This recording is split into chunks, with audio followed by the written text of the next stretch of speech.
భద్రాద్రి కొత్తగూడెం నుంచి ఎమ్మెల్సీ కవిత మాట్లాడుతున్నారు. లైవ్ ద్వారా చూద్దాం. జాగృతి ప్రయత్నం చేస్తుందని కూడా మీ అందరికీ తెలియజేస్తా ఉన్నాను. మరి ఇన్ని పరిశ్రమలు ఉన్నటువంటి మన కొత్తగూడెంకి ఈ ఉమ్మడి ఖమ్మం జిల్లాలో 3 మంత్రులు ఉన్నారు.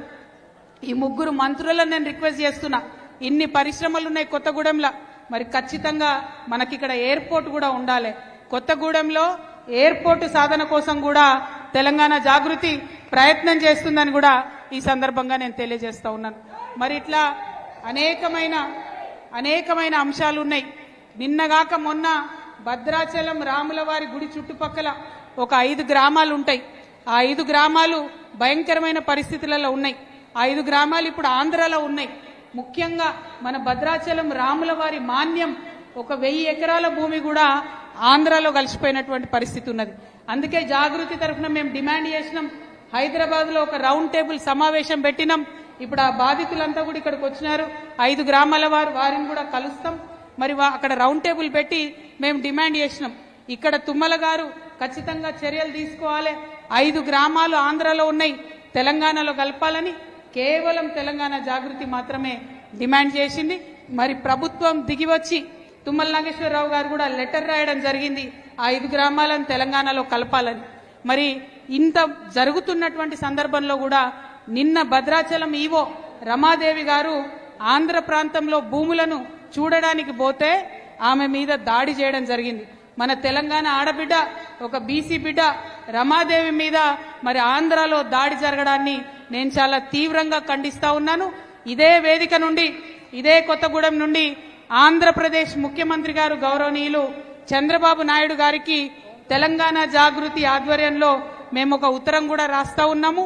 అయ్యా, మీ దగ్గర ఉన్నటువంటి 5 గ్రామాలు, అందులో మా రాములవారి మాన్యాలు కూడా ఉన్నాయి, వాటిని తక్షణమే తెలంగాణకి ఇవ్వాలని చెప్పి చంద్రబాబు గారిని మేము డిమాండ్ చేస్తూ ఇక్కడ నుండి ఒక ఉత్తరం కూడా చంద్రబాబు నాయుడు గారికి పంపబోతా ఉన్నాం. ఇక మీకు తెలుసు, ప్రజా సమస్యలు ఒకవైపు అయితే మన తెలంగాణ అంటేనే సబ్బండ వర్గాల తెలంగాణ.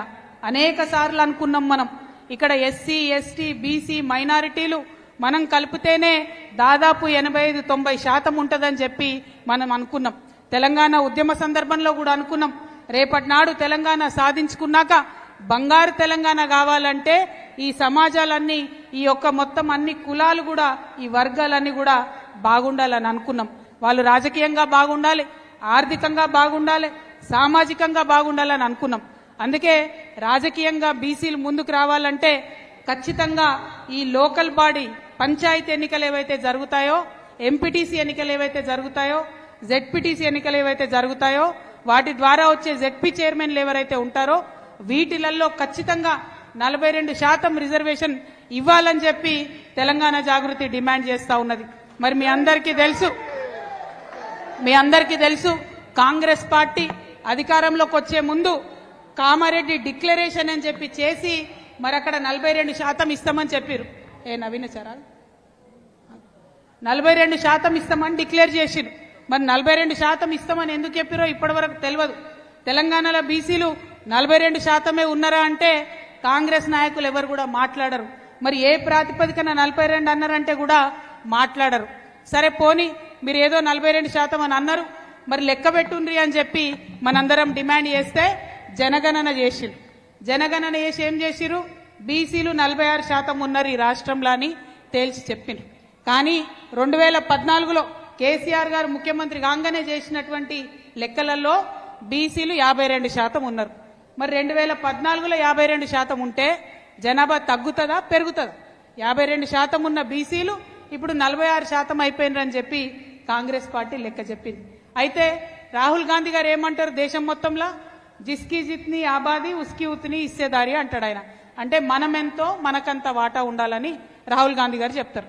కానీ ఇక్కడ రేవంత్ రెడ్డి గారు ఏమంటారంటే బీసీలు మేము పెట్టిన తప్పుడు లెక్కలకు 46% ఉన్నారు, కానీ 46% మేము రిజర్వేషన్ ఇయ్యం. ఎంత ఇస్తాం? మేము ఏదైతే 42 అన్నామో అదే ఇస్తామని చెప్పింది. సరే ఏదో ఒకటే బాబు, 42% ఇయ్యమని అందరం కూడా ఒప్పుకున్నాం. పెద్దలు ఆర్ కృష్ణయ్య గారి సంఘానికి సంబంధించి కూడా అన్న ఇక్కడ జిల్లా అధ్యక్షులు ఉన్నారు, వారికి కూడా స్వాగతం పలుకుతున్నాం. ఆర్ కృష్ణయ్య లాంటి గారి పెద్దవాళ్లను అనేక మంది జడ్జిలను సంప్రదించిన తర్వాత 42% ఇయ్యమని ఒప్పుకున్నాం. మరి ఒప్పుకుంటే బిల్లు పెట్టడం జరిగింది. అసెంబ్లీలో కౌన్సిల్లో బిల్లు పాస్ అయింది. బిల్లు పాస్ అయినాక ఏం చేయాలి కాంగ్రెస్ గవర్నమెంట్? ఇమీడియట్ గా ఒక గవర్నమెంట్ ఆర్డర్ ఇవ్వాలి, జీవో ఇవ్వాలి. జీవో ఇచ్చిన తర్వాతనే ఎన్నికలకు వెళ్లాలని చెప్పి తెలంగాణ జాగృతి నుండి మేము డిమాండ్ చేస్తా ఉన్నాం. మేము 17వ తారీఖు నాడు ఈ నెలలో రైల్ రోకోకి పిలుపునిచ్చున్నాం. ఎందుకోసం? 42% బీసీలకు రిజర్వేషన్ ఇవ్వకుండా ఎన్నికలకు పోతే ఊరుకోమని చెప్పి రైల్ రోకో ఇవ్వడం జరిగింది. అందుకే రాష్ట్ర ప్రభుత్వాన్ని కొత్తగూడెం వేదికగా మరొక మారు డిమాండ్ చేస్తా ఉన్నాం. ఇవాళ మీ కేబినెట్ మీటింగ్ ఉన్నది. ఈ మీటింగ్ లో మీరు నిర్ణయం తీసుకోండి. తప్పకుండా 42% ఇచ్చినాకనే ఎన్నికలకు పోతామని జీవో దియమని చెప్పి డిమాండ్ చేస్తా ఉన్నాం. ఇది తక్షణమే జరగాల్సిన విషయం.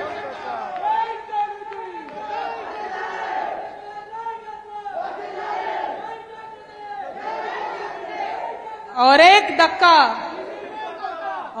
దక్కా అంటే ఇంకొక దక్కా ఇస్తే బీసీ బిల్ వస్తుంది అనేటటువంటి నినాదంతో తెలంగాణ జాగృతి ముందుకెళ్తున్నది.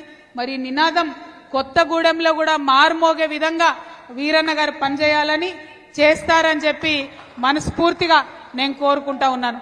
మరి ఇట్లా అన్ని అంశాల్లో కూడా కలిసి ముందుకొస్తున్నాం.